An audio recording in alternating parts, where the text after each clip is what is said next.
Kalau aku cakap ahli-ahli parlimen yang berbangsa Cina dan India ni lebih berakhlak dan lebih beramanah dengan jawatan yang mereka ada, apa marah? Hello, Assalamualaikum semua. Akulah Afzal di sini. Topik apa hari ini? Bangunlah bangsaku, jangan tunduk, jangan layu, bangkit waris baru. Assalamualaikum. Okey, sebelum kita teruskan lagi, aku nak pergi tengok satu VTT ni. Okey, sebelum tu aku nak bercakap.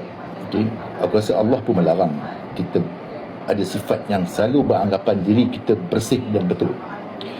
Okey, akidah pun, orang yang tak belajar akidah ni, dia akan selalu beranggapan diri dia sentiasa betul, sentiasa bersih, dan dia akan start petikai, dia akan mengeluarkan kenyataan menyangkal apa benda, sebarang benda.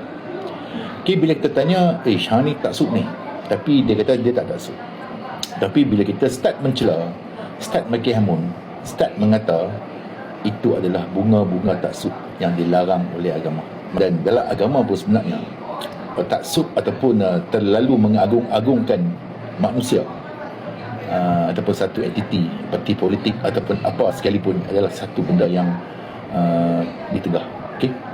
So cerita dia hari ni, aku nak cerita pasal apa yang betul kita cakap betul, apa yang baik kita cakap baik, apa yang buruk kita akan katakan buruk. So aku memang ambil pendekatan untuk neutral. Okay? Orang tanya aku kenapa sokong, aku ada benda-benda hujah-hujah aku yang membuat aku terus menyokong dan mengatakan dia betul. Aku tak ada lah setengah orang bila dengar benda tu baik, benda tu betul, benda tu bagus, tapi bila DAP yang buat, salah, haram. Tak. Apa aku nak ceritakan hari ni, kita ada siapa yang sampai dan melakukan benda-benda baik ni. Itu yang penting bagi aku. Untuk sampai ni, semua kata aku dah sampai, aku dah buat ni, aku dah ni, aku dah tu. Okay, hakikatnya kebanyakan orang politik ni akan cakap aku dah buat ni, aku dah buat tu, aku dah buat terbaik, aku dah buat ni, aku dah buat macam-macam. Tapi bila kita tanya bukti, tak ada bukti pun. Bermaksud dia tak sampai dan dia tak buat pun benda tu. Dia hanya bercakap saja kata dia dah buat. Okay, ini salah satu contoh. Okay, akhlak ataupun satu cara pembawakan politik yang membawa kepada kemajuan, kebaikan. Okay, benda-benda yang dah lama tak pernah buat, pemimpin lain tak biasa buat.